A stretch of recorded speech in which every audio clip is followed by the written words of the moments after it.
E aí galera, bem-vindos ao Críticos de Filmes de Terror. Desde já, deixa o seu like, se inscreve se for novo aqui, ativa o sininho e prepara o comentário porque hoje retomamos nossa viagem pela saga Resident Evil, seguindo a esperada série live action da Netflix. Até lá, vamos continuar relembrando todos os filmes da saga. Bora! O filme de hoje é Resident Evil 3: A Extinção. Depois que o T-Vírus se espalhou a nível global, deixando pouquíssimos sobreviventes, sim, a humanidade foi pro brejo e o único resquício de civilização está nos super seguros laboratórios subterrâneos da Umbrella, espalhados ao redor do mundo, que resguardam, e muito bem, as vidas de todos os seus cientistas e membros de elite. Lá, um desgraçadinho chamado Dr. Isaacs encontra pistas de que o sangue de Alice pode ser usado para criar um antivírus, algo que reverteria a situação apocalíptica e seria o primeiro passo em acabar com essa palhaçada de fim do mundo. E pena que ele é um canalha com uma agenda maligna, né? Alice, que estava sendo rastreada pela Umbrella Corporation, ou pelo menos do que restou dela, está vagando por estradas desertas procurando suprimentos e continuando a sobreviver ao horror. E ela até que tá se dando muito bem, especialmente com a ajuda de suas habilidades sobre-humanas que ela adquiriu ao ser infectada com o T-Vírus, que se uniu a ela a nível celular e a deixou poderosa. Até que ela descobre sobre uma cidadezinha do Alasca chamada Arcadia, onde supostamente a contaminação pelo T-Vírus nunca chegou lá, tornando este então seu novo objetivo. Logo, ela cruza seu caminho com um comboio de sobreviventes liderados por Claire Redfield, interpretada pela Scream Queen, diva maravilhosa, Ellie Larter. Grupinho esse que tá ficando cada vez menor graças aos inúmeros monstros gerados pelo T-Vírus que rondam pelos cantos. E no grupo dela há alguns velhos conhecidos de Alice. Quando Alice e Claire finalmente se entendem e decidem guiar esses sobreviventes para essa suposta cidadezinha segura do Alasca, a porcaria da Umbrella finalmente encontra Alice. Pior hora impossível, né? E mandam seus monstruosos horrores para cima de todos com a intenção de capturar Alice. Mas as duas não vão cair sem lutar. Depois do fiasco que foi a direção de Alexander Witt no último filme, Paul W.S. Anderson retornou à cadeira de diretor e sim, ele de novo escreveu o roteiro, e dessa vez que se distancia ainda mais dos jogos. Veja, os filmes Resident Evil de Paul W.S. Anderson não são uma adaptação dos videogames, não. Eles são apenas baseados nos jogos e há uma diferença, mas isso é assunto para outro vídeo. Enfim, Paul se distancia bem mais aqui, dando um cenário pós-apocalíptico, algo que nunca houve antes na franquia de jogos, porque nela o mundo nunca acabou. Nos videogames, todos os incidentes envolvendo os vírus foram incidentes isolados e contidos, nunca houve uma contaminação a nível global. O que levou essa decisão foi que Paul Anderson ficou muito inspirado após assistir o remake do clássico do Romero, Madrugada dos Mortos, de Zack Snyder, e quis seguir uma linha mais parecida.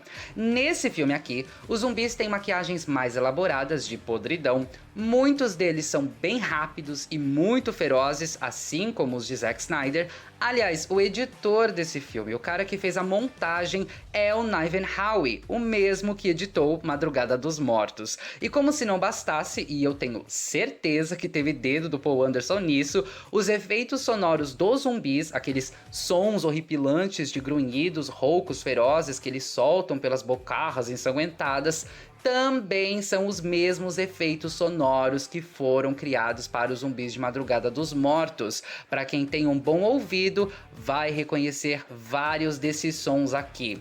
O roteiro é interessante, tem uma estrutura e um ritmo bem legal. Essa pegada Mad Max, com os sobreviventes percorrendo uma estrada aterrorizante, enfrentando vários inimigos contagiosos no caminho e tendo mortes horrendas e espetaculares, é a parte mais deliciosa do filme. O enredo rende bons sustos, um gore muito bem feito, mortes inesperadas e boas surpresas. Conforme as mortes vão ocorrendo e personagens queridos são postos em perigo, o filme deixa bem claro que não está protegendo ninguém, que qualquer um pode morrer e isso intensifica o terror. O fato dele ser gravado em plena luz do dia ao invés da escuridão da noite também dá um toque visual legal, especialmente para um filme de terror. A equipe de efeitos visuais teve que caprichar ainda mais. Isso porque se você tem a escuridão da noite, fica mais fácil disfarçar o CGI, mas se você não tem, o CGI fica ali explícito, então é preciso mais técnica e muito mais trabalho para torná-lo convincente. O resultado fica nos 50%. Tem horas que é muito convincente, tem horas que não. Felizmente, os efeitos práticos são insanos de tão bons. Os atores são de um carisma enorme, até aqueles que têm papéis relativamente menores conseguem se destacar. Oded Fehr e Mike Epps retornam como Carlos Oliveira e LJ, respectivamente. E outros personagens são também carismáticos e memoráveis, como a Betty, Mikey, Chase, Kmart. Ai, dá dó quando alguém morre de uma forma sangrenta e horrível. Isso, pelo menos, funciona aqui.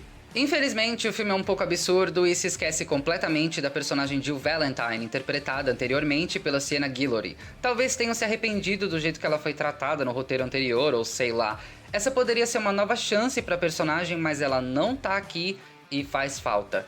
Entretanto, temos Claire Redfield. E, gente, Ali Larter arrasa. Não importa o que essa mulher faça, ela arrasa. Honestamente, essa personagem que ela tá fazendo aqui, de Claire Redfield, só tem o nome mesmo, porque o resto ali da caracterização não é nada próximo da personagem. Claro, liderar um grupo de sobreviventes, alimentar, cuidar e lutar por eles, sim, parece algo que Claire Redfield faria, mas, porém, todavia, contudo, Ali Larter torna essa personagem completamente dela, e o que ela entrega é excelente. Aliás, Larter e Milla Jovovich se mostram uma dupla sensacional em cena, sendo Alice a heroína desgarrada e Claire a final girl tradicional dos filmes de terror. E essas duas são uma delícia de assistir, seja gritando ou lutando. Tudo isso é envolto com a fantástica trilha sonora de Charlie Clouser, compositor que já estava famoso por fazer a trilha dos filmes da franquia Jogos Mortais. Aqui, Clouser injeta todo o seu estilo frenético, pondo guitarras, baterias e até trilhas sintéticas, que parece até ter vindo de um terror clássico dos anos 70 ou 80. E ele também faz um remix da trilha sonora original do primeiro filme, trazendo o icônico tema de volta para nossa alegria. A música do segundo filme estava muito ruim e graças a Deus o Clouser assumiu a parte musical aqui e ainda ressuscitou com muito bom gosto os temas icônicos do primeiro filme, que deixam a coisa toda bem mais alinhada. É sonoramente novo, mas também familiar o bastante para criar consistência. Já o roteiro tem problemas. Esse terceiro filme nos diz que o mundo acabou, que Raccoon City foi só o começo da infecção e blá blá blá, mas a pergunta é: como que isso aconteceu? Porque o incidente em Raccoon City foi contido, a cidade foi destruída. Como é que o vírus se espalhou? No segundo filme, Raccoon City foi isolada e trancada, basicamente, e o filme acabou com ela sendo dizimada da face da Terra. Alice, depois, sofrendo experimentos no laboratório da Umbrella, e no final, seus amigos indo lhe resgatar. Talvez. E assim, aquele final ali indica que se passaram vários dias ou semanas desde o incidente em Raccoon City. Se houvessem pessoas infectadas de alguma forma andando por aí mordendo gente, ninguém ia estar naquela calma toda, né, meus amores? O problema com o Paul Anderson quando ele escreve continuações é que ele sai inventando coisas e desculpas e acha que a audiência tem que engolir, e é isso. O fato do mundo todo ter sido contaminado pelo T-Vírus não faz um pingo de sentido e a trama nem se importa em esclarecer esse fato. O pior de tudo é que esse filme tem um senso de conclusão, como se esse fosse ser o final da saga da Alice. E honestamente, num roteiro melhor trabalhado, teria sido talvez um excelente final, se não fosse por mais um cliffhanger enfurecedor. Vale lembrar que ele também tacou o foda-se para a existência da personagem Angela Ashford do filme anterior. Passamos o maior perrengue para salvar aquela porcaria daquela menina e agora, ¿dónde estás, Angela? Ai ai, Paul Anderson sabe filmar sustos, sabe filmar terror gore e ação, mas dificilmente consegue conduzir uma história pra frente de maneira coesa. Em questão de desenvolvimento, esse terceiro filme não desenvolve muito a Alice. Nós ainda não sabemos quase nada sobre essa personagem. Ela é consistente com a personalidade dela é agradável e está ali intacta, coesa, mas por incrível que pareça, Claire é quem acaba sendo uma personagem mais bem realizada e aprofundada no roteiro, ainda que de maneira discreta, do que a nossa própria heroína. Críticos de filmes de terror dá a Resident Evil 3, A Extinção, nota 7. É definitivamente melhor do que Apocalipse, mas alguns passos atrás de O Hóspede Maldito. O elenco é excelente, carismático, talentoso e entregam o melhor que podem com um roteiro de caracterização rasa. Extinção entrega excelentes sustos, mortes brutais e ação bem conduzida. Os efeitos práticos são essencialmente melhores que os digitais, mas é muito bem produzido no geral, muito bem fotografado e até dirigido. O mesmo não pode ser dito para o roteiro. É raso, preguiçoso e o próprio Apocalipse é inexplicável dentro da lógica da trama.